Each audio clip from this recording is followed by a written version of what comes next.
Everybody, Creative Katie, Karen Birchall.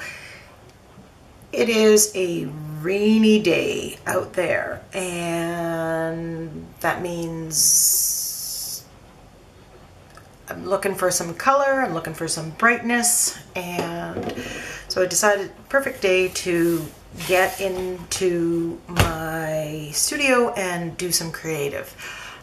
Just this week I took a picture of a hibiscus that I have in my yard and thinking and challenge people to create with the textures and the colors of that hibiscus, and I will put up the picture of that hibiscus.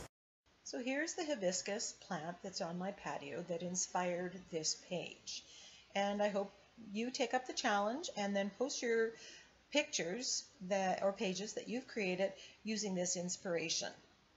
If you want other inspiration in the different other colors of hibiscus, just Google and you'll get lots of pictures to follow. So I'm lucky in that I discovered that I actually had an hibiscus stamp in several sizes. And if you don't, what you can do is just Google it, free printables, hibiscus, and you will be able to print off a picture of a hibiscus that you can use for the same purpose. Sometimes you're able to even adjust the sizes of those. So I was fortunate to have that. You see me using my mixed media Canson art journal. This one is actually 7 by 10. I normally work in my 9 by 12. And I'm really enjoying this size. This was the first page in it. It's a perfect size for beginners. Now, when it comes to cutting out free printables or stamped images, I don't know about you, but I don't like using scissors. Maybe it's all those years as a teacher that I cut things out for bulletin boards and learning centers and the like, but I just don't like it, and I feel much happier to be able to do it with an X-Acto knife and my cutting mat. But do it whatever works best for you. I know some people who love to sit in front of the TV and do this fussy cutting. Yvonne, you know I'm talking about you. So this is just a quick, easy way to do it. Now I'm cutting out some larger ones, some smaller ones. I'm not exactly sure how many or what I'm going to do, and I'm going to have more than enough. And what I do with those is I just put them in a little dish that's off to the side, and those things inevitably find their way onto ATCs or my planner pages or other things. So nothing goes to waste. So if I'm grabbing my color with, the hibiscus is in this color, from the red to the orangey color and combinations thereof. And if you go across, you're going to get into those blue greens. And yes, I'm going back there to do it. Now, there is a line here, and I don't know that you could have seen it, but I masked that off along that line. And that keeps the gunk, the paint, everything from getting into the coils and making a mess and making it difficult to turn the page. I learned this the hard way with my first art journal. It also allows me to cut the page at this place if I want to take it out and frame it. I'm also only going to do one side. So I decide that I am going to get some texture by applying some tissue paper. So you just saw me crumple up some bargain store tissue paper, and I'm just applying Mod Podge. Now, most of the time, if you've watched later videos, you see me using gel medium a lot. And I love my gel medium. But for a purpose like this, where I'm using a lot of it and I'm just gluing everything down, same thing with collaging, where I don't care about if it's shiny on the surface or of that, I do use Mod Podge. It's a little cheaper than the gel medium, and I save my gel medium for the finishing touches of a project. Now here I decide that I'm going to put a second layer but I didn't allow it time to dry, and so parts of it were lifting, and I got into some trouble there. It just wasn't lying flat, and it was lifting up and making a mess. So I recommend dry the one layer before you put a second layer. And I'm putting 2 layers of tissue paper because I find it gives even more texture. And I really want to build interest in the textures that I create here. So that way I'm putting 2.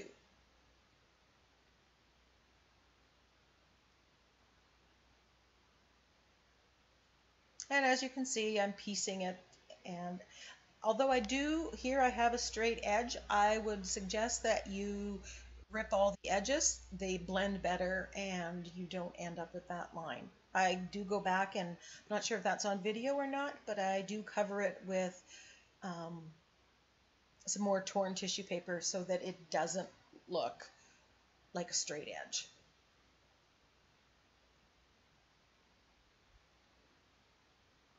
And I'm just ripping off the excess tissue paper, and I'll cut it neatly with scissors, probably off camera. And I'm just putting some more Mod Podge on the top, making sure everything is adhered down. And I've got some rips there, but never fear, I'm just adding more layers of tissue paper. It's just going to make it build up.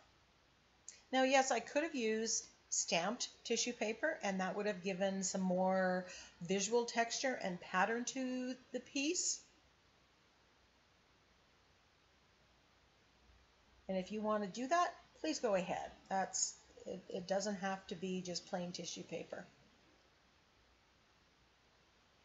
So, sticking with my color plan, I decided to use my Dilutions paints. And I will put a link to these paints as well as any of the other products in the description box below. And if you click on those links, it'll take you directly to the Amazon store and those products. And I do check the prices, but please check them on your own and make sure that you are getting the best price for your money. So I started with the lightest color and I'm moving up. And I've found with the Dilutions paints, applying with the felt applicator, put so much, it kind of looks sloppy and messy. Let it dry or dry it and then come back and add more.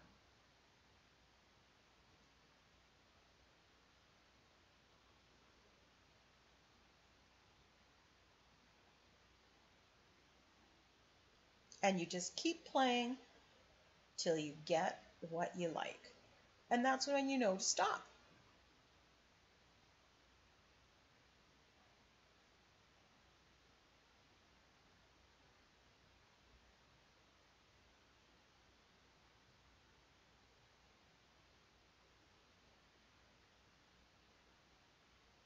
I've got a little bit too much splotchy areas, and so I'm just going and trying to blend a little bit of that out.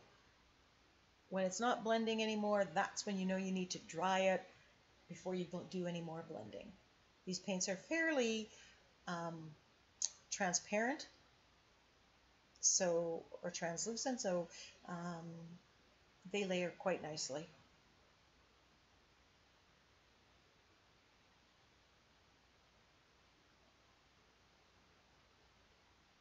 I giggle because while this is a color background that I have used a lot lately, when I started art journaling, this was not something you would ever really see on my pages. This was not my color scheme and plan.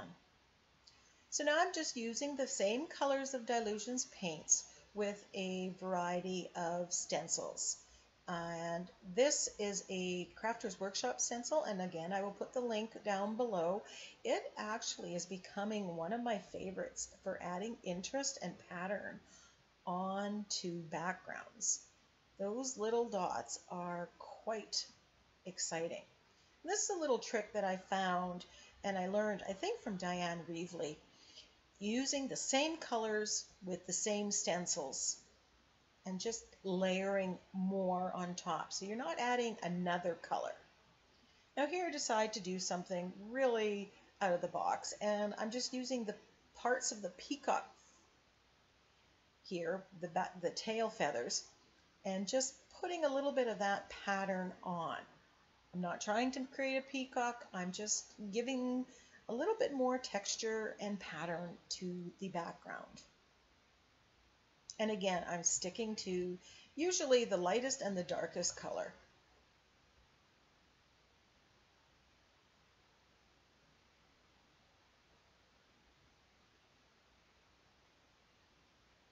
And when do I know I'm done? When that looks good to me.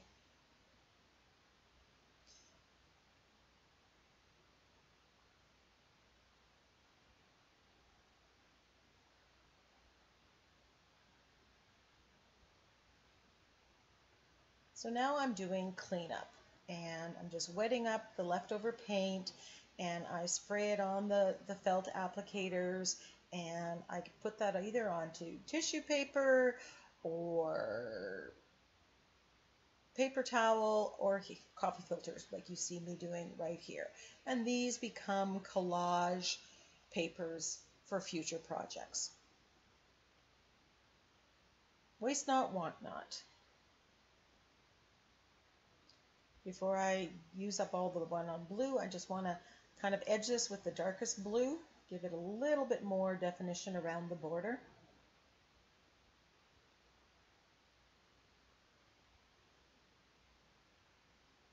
And now doing another, cleaning up the paint. If you haven't tried using coffee filters in your collaging, please do. They give amazing texture and to your projects. Whether you color them or just use them straight up white, and they're very, very inexpensive when you get them at the dollar store.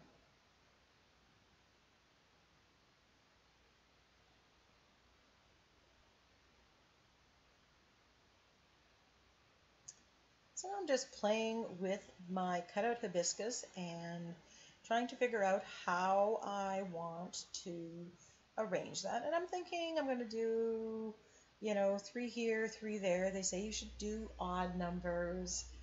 And I kind of like this.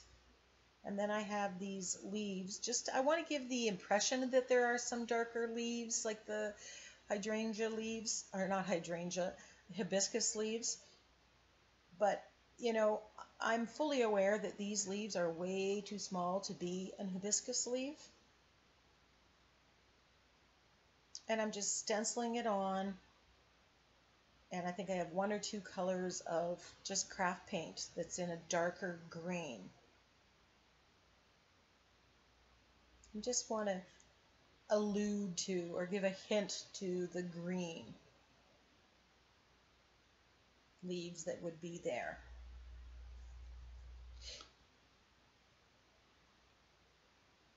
I was playing with the idea of painting some leaves on there, but I decided not to.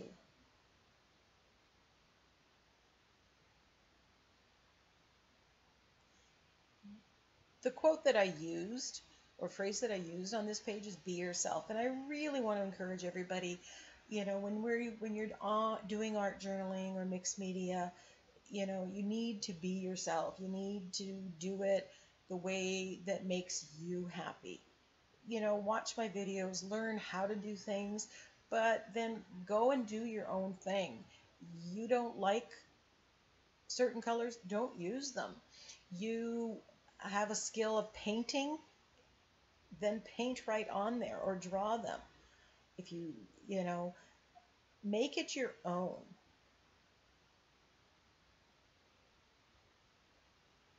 I hope that my tutorials really give you the how to do any page, not just how to do this exact page.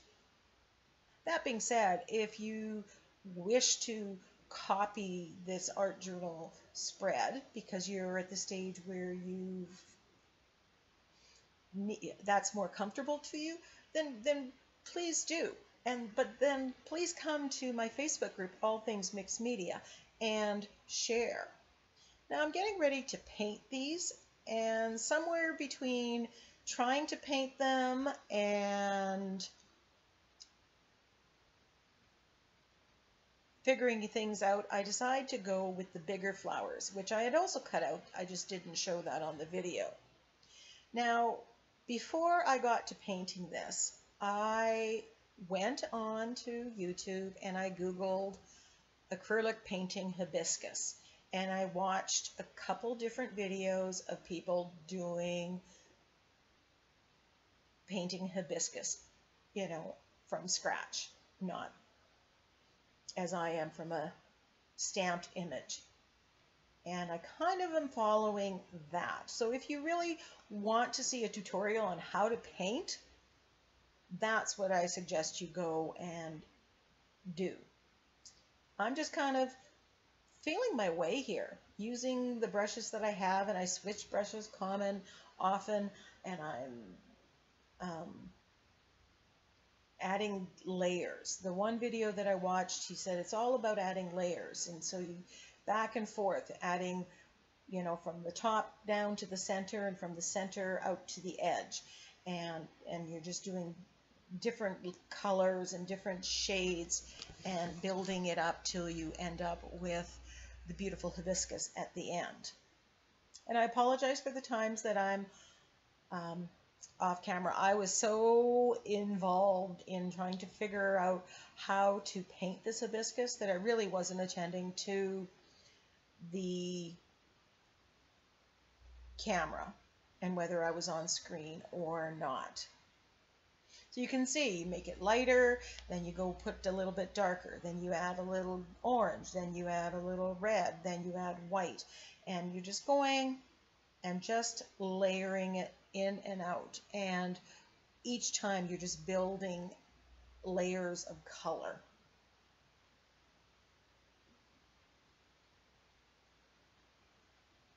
I also did a check on Pinterest, and I found a pin where it shows how to draw a hydrangea, which I think I will use at some other point in time.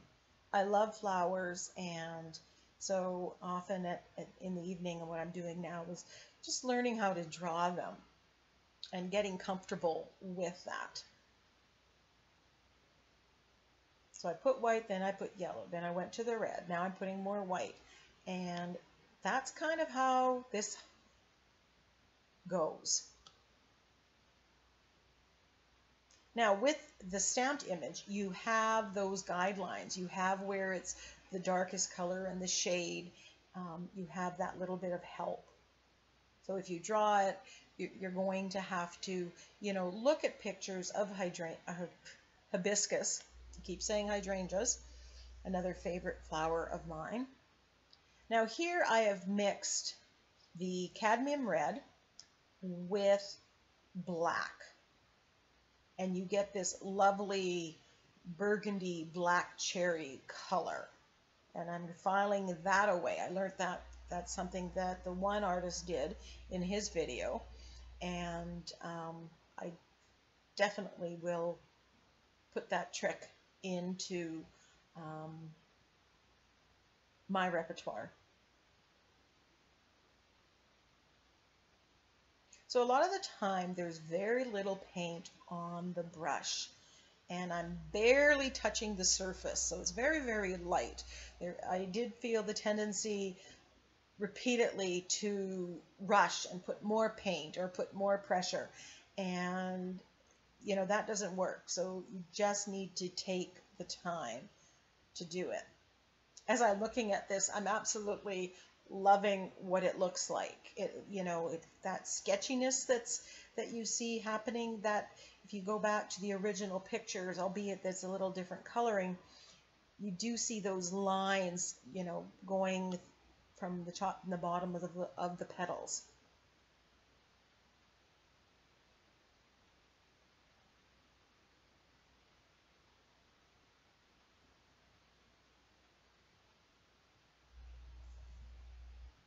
And quite honestly, I am following just, what looks good to me.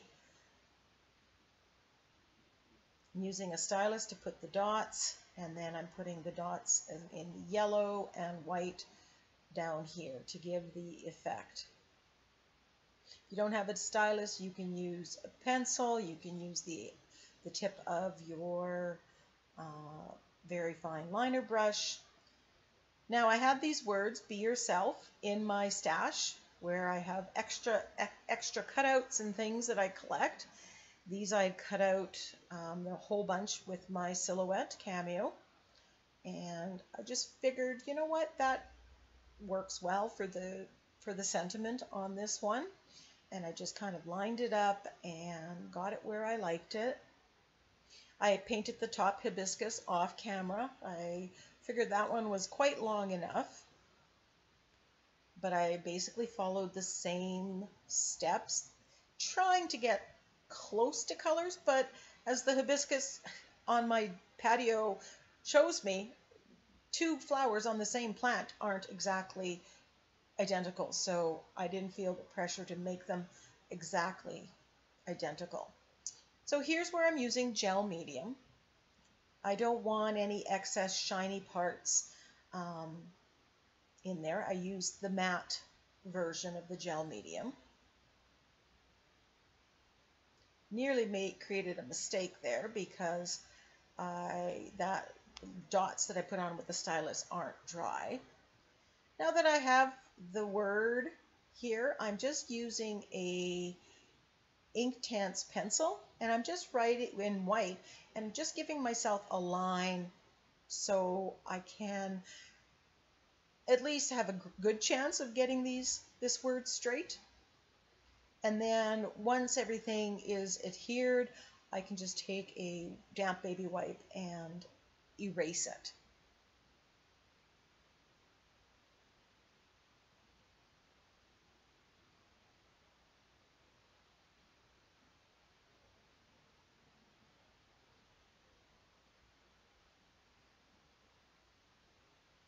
So I glued that down off camera, and then I grabbed my Liquitex acrylic ink and I'm splattering. Now I don't want to get any on the hibiscus, which I could actually have masked if I'd wanted to, but the reason I added the white is because the words are white and I want it to have white in at least one other place. And, splatters. I find using a fan brush works really well. If you don't have the Liquitex acrylic ink, you can water down gesso or water down white acrylic, and you have pretty much the same thing. This just skips that step.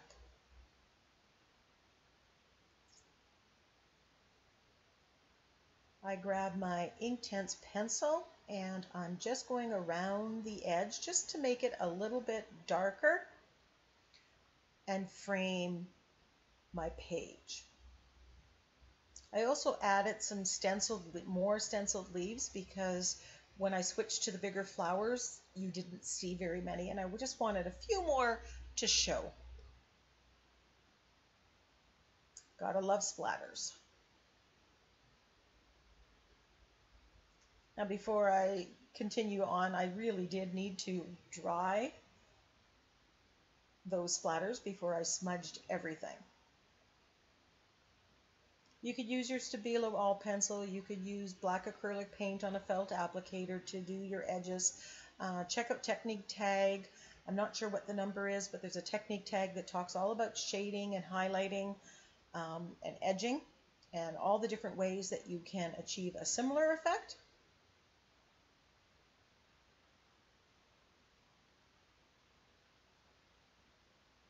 And I want to be sure to sign my name. That's something that I'm forgetting often lately. And I think I'm done. And then I decide that I'm going to do a little bit more shading around my hibiscus. And I'm just using the same black Inktense pencil and just putting it on and using my damp finger. I'm rubbing my fingers in a wet baby wipe and just building up a little bit more definition on my hibiscus.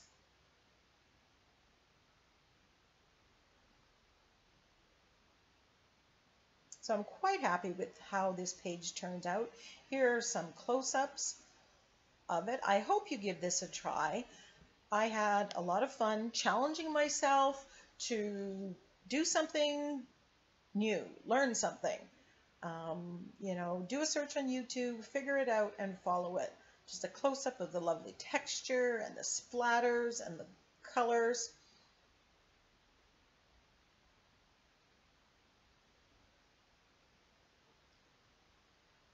Please come and join us in my Facebook group, All Things Mixed Media. Join the challenges, check out my technique tag videos, my planner videos, and coming soon, index card a day. Thanks for watching.